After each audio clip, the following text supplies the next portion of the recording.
Here to take us through the international newspapers is Florence Villeminot. Hello, Florence. Hi, We're going to start off with the Petraeus scandal. There have been some developments there. The Washington Post, first of all, is talking about that. That's right. The Washington Post has said that basically another top brass official has been involved in this scandal, and that is General John Allen. He replaced David Petraeus as the commander of U.S. troops in Afghanistan in 2001. He's been dragged into this scandal now. It's a little complicated, so I'm going to try to walk you through it. So remember that on Friday, Petraeus resigned as the director of the CIA after admitting that he had an affair with a woman named Paula Broadwell. Now, his biographer. His biographer, exactly. Now, Paula Broadwell allegedly sent harassing emails to another woman named Jill Kelly in Tampa, Florida. Now, this woman contacted the FBI after receiving these emails, and the FBI's investigation led to discovering this affair. Now it turns out that the FBI has discovered between 20,000 and 30,000, quote, potentially inappropriate emails between Jill Kelly, the woman in Florida, and General John Allen. So it's getting all very complicated. He's the man who replaced Petraeus in Afghanistan. That's right. He's the general who replaced Petraeus in Afghanistan. Now, it's unclear just what the nature of the relationship is, but according to the Washington Post, it calls into question General Allen's behavior, who apparently ignored the concerns and the high sensibility of the nature of his job by engaging in this personal relationship with a younger woman who was not his wife. Now, the Washington Post has been investigating the scandal and also points out that David Petraeus did not initially intend on leaving the CIA, which is surprising because everyone said, oh, he stepped down as soon as the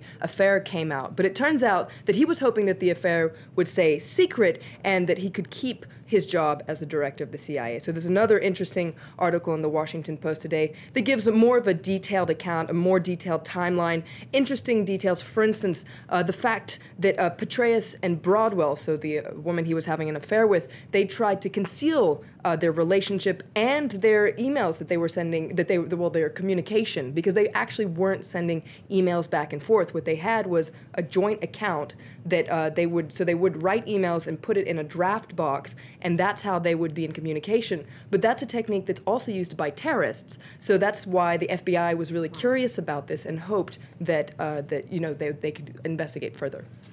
Wow, yeah, that's really quite something. It's developing quite a bit, isn't it?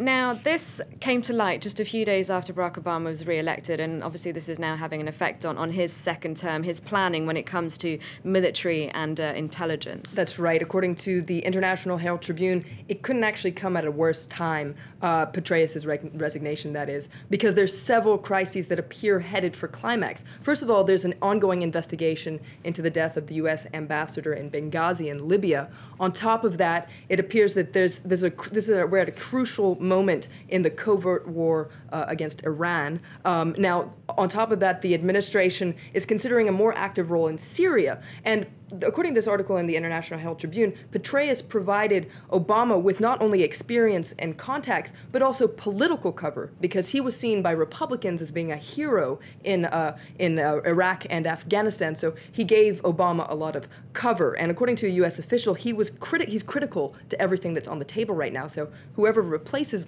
him is going to have an important role and a big job to fill.